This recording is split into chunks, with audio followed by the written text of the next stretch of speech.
This week on... No, I'm just kidding. Hello everybody and welcome to my channel, or welcome back if you have seen the first video that I ever made, which was at least a year ago. My name is Theory and this is my channel. I don't want to waste any time with chatter, and introductions are really awkward anyway, so I figured I'd just get straight into the topic today and the piece that you guys can see coming to life. Pretty much, this is actually technically a part 2 of a piece that I've done before. Anyone who knows me knows that I created a enamel pin Kickstarter a while ago, and that has finished now.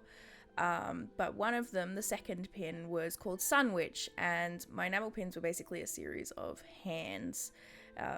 Cue all of the hand puns. I made a lot of them. I have no regrets, but someone should probably stop me while I'm ahead. So yeah, this is basically part 2. I did the Sunwitch's hand, and this is her face now. I was pretty much inspired by that piece and a couple of references that I saw around on Pinterest, and honestly, references are like lifesavers. They're especially kind of useful for all of those days that my hands just will not cooperate with me, which is another reason why I love digital art also, because you can kind of readjust things as you need to, and you will see me adjust the face so many times just because I couldn't quite get it right. I couldn't quite get the sizes right, and sometimes it helps you just pull away and draw an individual piece elsewhere and then put it back in afterwards. But yeah, basically I was looking around at digital art pieces on Pinterest, and I saw a lot of like closer up headshots, nothing like this exactly, a lot more like sticker style kind of things, and it kind of inspired me to do this. And then I'd been thinking of skin tone colors and stuff and what I wanted to do exactly. I knew I wanted to keep it loose and flowy and a little bit magical, and then that it just hit me like, you know, I could continue Sunwitch because that was one of my absolute favorite pins from the Kickstarter. So that's exactly where I ended up, and this piece came to life. I don't usually show my sketching process just because it can be a bit messy and I can change my mind 100 times, and I've never really been confident, but I figured this one was actually pretty okay, and I was really proud of that. I've found that my art has changed a lot over the past year, and well, you know, we didn't exactly have much else to do with COVID going on. I actually took a semester off of university just because I can't focus if I'm not in a classroom setting when it comes to actually learning university related things rather than just having fun on my own. So tutorials and references were some of the most useful things that I found, and this is not like a sponsorship or anything. I did try out Skillshare for a little bit. It ended up being more than I could afford. I'm a broke uni student. But I did learn a couple of little things, and it was good to just watch those videos. But you can find a lot of tutorials and other art things and Speedpaints, etc. on not only Pinterest but YouTube and even Twitter and stuff. If you follow other artists, they usually tend to post a fair amount of stuff, depending on which artists. Some prefer to keep their secrets to themselves, which is absolutely fine. I can be one of those sometimes. There are certain things that I'm not willing to share. There are other things that I am willing to share though, which actually brings me back to the piece at hand. As you guys can see, I started coloring, and the colors were partially based off of the original Pinterest pin, but as that was just a hand, I didn't have colors like the hair and the eyes and things set out already. Usually what I do is I'll mess around with the colors, see what works best. If you have not much experience with color palettes, if you're not quite getting it right, you know, oversaturation, undersaturation, if you're having issues with lighting, all of that sort of thing, I would go and find a pre-made color palette, or if you have a picture, you can go to, what's it called, the Canva color picker, and you can pretty much just drop an image in there and then they'll give you the color palette based on that. There are other sites as well, that's just the one that I use. And yeah, you can pretty much, I don't know, if you've got snipping tool or something, you can just take that color palette and paste it in and just use those. I used to do that quite a bit, as well as using color challenges to try and, I don't know, broaden my horizons in color theory and stuff like that. And yeah, it's kind of led me to where I've gotten to today, and helping me not oversaturate everything, because I used to do really bad oversaturations. The colors were just too bright. I didn't really know how to work the scale. I didn't really know how to make sure the colors fully complemented each other. Sometimes it was just way too much to look at, and I'd like to say that I've gotten better at it since then. But I mean, it's all up to the viewer. I can get a little bit biased because, you know, I'm stuck staring at this piece for several hours in the day, and it won't be till months later that I look back at something and go, God, so why did I choose that color?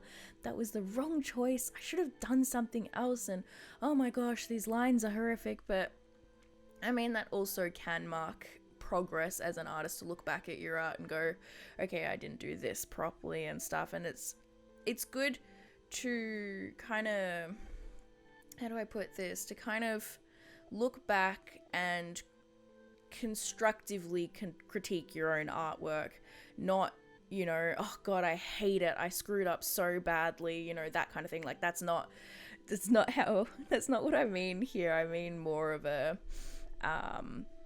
maybe I should have smoothed out my lines better, or this eye's a little bit higher than others. I should work on flipping the canvas next time so that I can see what is even and what isn't. And yeah, that sort of thing is really good for moving forward. And as an artist, just don't be too harsh on yourself. I mean, if you're an artist as well, and I mean, it goes for anything, really. You're still learning. You will always still be learning. I don't think there's really such a thing as full perfection. You're always learning new techniques for literally everything, which is really, really good.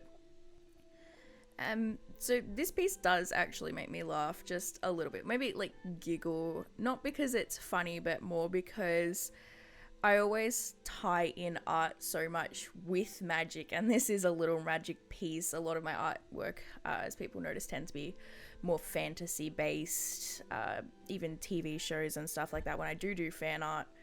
And I just find there's so much magic in art and the way it's created. It might be more like, you know, sciencey, like you've learned something, you've taught your hands to whatever. I don't care.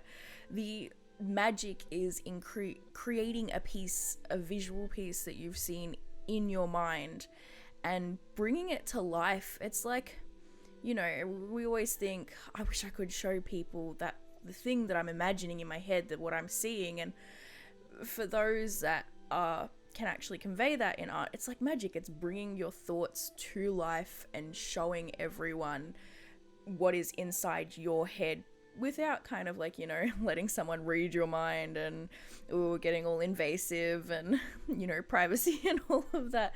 You can show people what you want them to see visually, just like how writers show with words what is in their head and the stories and the things that they've created in their mind, their imagination. This is kind of like our version of that. And there are so many different kinds of ways to convey your thoughts in artwork. You know, there's different types of art itself. There's dancing, there's literally paintings, drawings, digital art, sculpture, all different kinds of media, really. And I think, you know, it's kind of magical, like I said. And so, yeah, this is my piece of literal magic, and I'm sharing it with everyone because I'm proud of my magic, and the thing that I see in my head that I want to be able to convey. And this is the sort of thing that was, floating around in my head when I did that original Kickstarter pin. And it's something that is important to me, as some would say, because I live in a fantasy world. But hey, who doesn't disassociate from the world at large a little bit, especially after the past year? And really it all ties back in with everything that I've mentioned before, having references and videos and tutorials and things that can teach you that way to bring your magic to life in every different way possible. And everybody has a different form of media, so if you're not an artist, referencing is still really good. If you're a writer, you read books, right? You've got all of those examples there. Those are your references. Those are your tutorials almost. And we have university for people that actually want to go, and we have online classes or in-person classes depending on the place, and workshops and things like that. If you're a cook, you have your cooking channel, you have recipe books. Those are your references. And it really just it's amazing what we can do when we put our minds to it. And when we learn from others, it's a hive mind. But essentially, whatever your magic is, I really hope that you actually like this video and this piece. And if you have any comments or anything, please don't hesitate to put them in the comment section. Let me know your thoughts. If you have any requests or ideas, I'd love to hear them. If you wanted to keep up with my other artworks, I am on Twitter and Instagram. I'm not on Facebook or Tumblr anymore. Sorry about that for the people who don't have Twitter or Instagram. But you can find me at Wynn Art, and also on Patreon. I'm currently working through Patreon mostly. It helps pay the bills and whatnot. And then also, yeah, you'd be able to find this particular piece as a downloadable print in those, I think, the Fauna, Spirit and Eternal tiers. And then if you were also interested in the pins that I mentioned, I'm going to have a online store soon. So if you follow my Instagram, Twitter or Patreon, I will be posting updates on that there, and I will be running a store, hopefully not only for the pins that are being manufactured at the moment, but also prints and future pins and items, stickers, all of that sort of thing later on when I get around to them. So yeah, if you like this video, please do let me know. It's really helpful and inspiring me to be able to make more of these in future. Otherwise, if there's not really much interest shown and stuff, it might just be that I keep I make shorter videos and keep them to my Patreon only for the actual Patreon fans, for my patrons. But yeah, otherwise, basically this video gets uploaded to Patreon first, and then I will be sharing videos after they've been shown on my Patreon as well. So I hope you guys have really enjoyed this video. It has been an interesting time making it, not going to lie, but it's been fun, and I'm really proud to see my progress, especially from the previous video last year and how far that I've come.